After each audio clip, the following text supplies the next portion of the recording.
By contrast, Onondaga Lake has no lakefront homes. Though a county park extends along much of the eastern shore of the lake, access to most of the lakefront is severely restricted because of the highways and industries that ring the lake. A drive around Onondaga Lake reveals heavy industry, a major shopping mall, and areas of restricted access. One might even say that most of the area around Onondaga Lake could be called an industrial wasteland.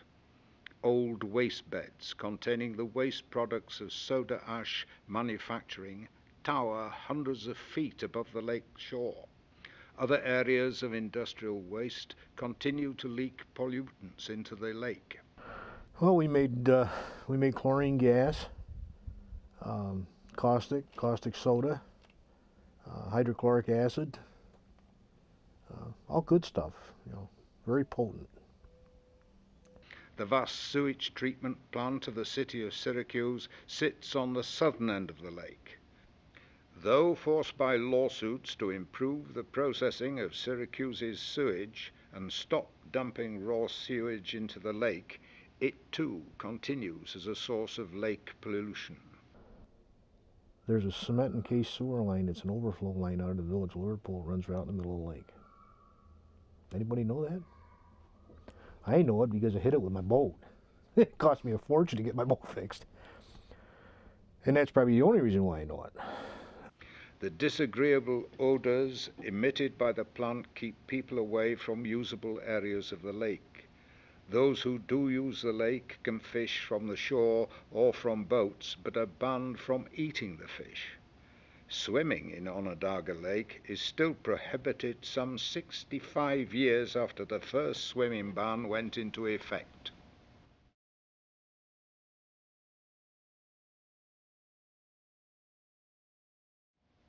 Today, as Skaneateles Lake continues to sit pristinely 20 miles and a world away, massive cleanup plans are being proposed for Onondaga Lake.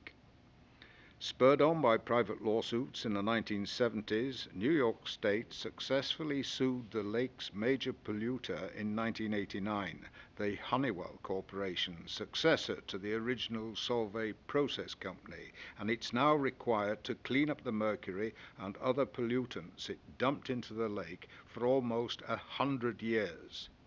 There are more than 82 tons of mercury on the lake bottom.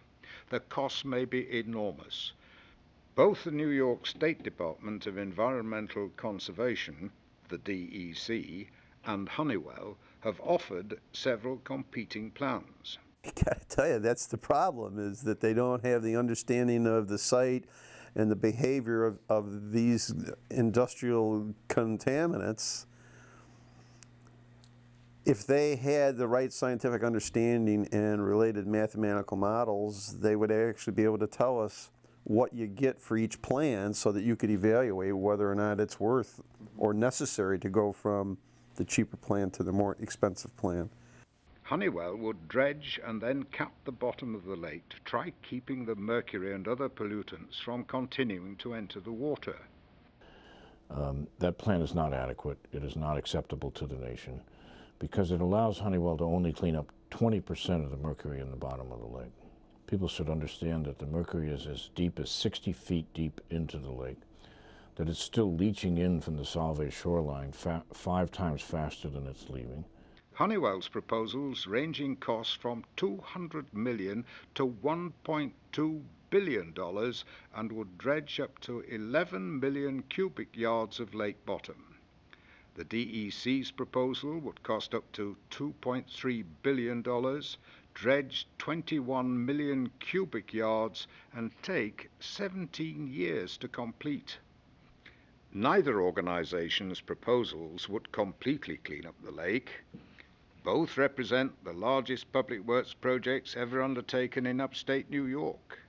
The various proposals are collected in a 3-volume report that is as thick as 5 large telephone books.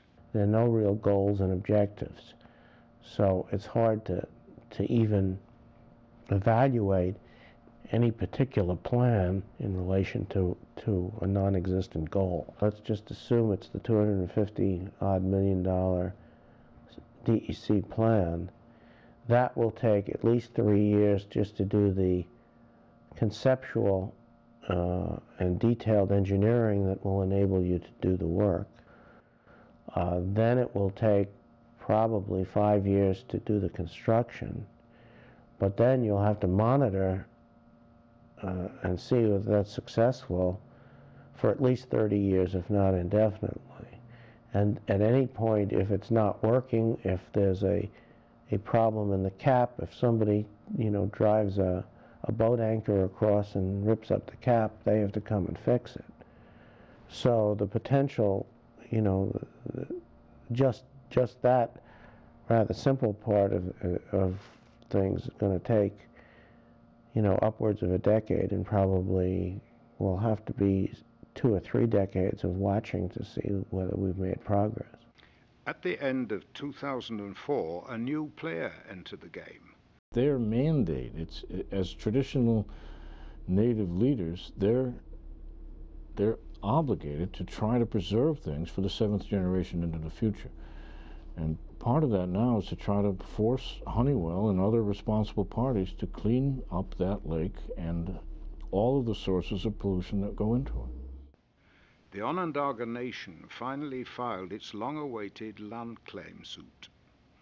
The Onondagas, like other Native American nations in upstate New York, claim that their tribal lands were illegally taken away in the 18th and 19th centuries. Unlike other nations, however, the Onondagas are not seeking to have their lands returned. They are instead asking that Onondaga Lake, an important part of their cultural heritage, be completely restored. In their view, neither the Honeywell nor the DEC plans go far enough to clean up the lake. The Superfund Act mandates that an Indian nation should be consulted throughout the process. They would like to see it restored to where the water is drinkable, the fish are edible, and it becomes a recreational and spiritual center that it was before.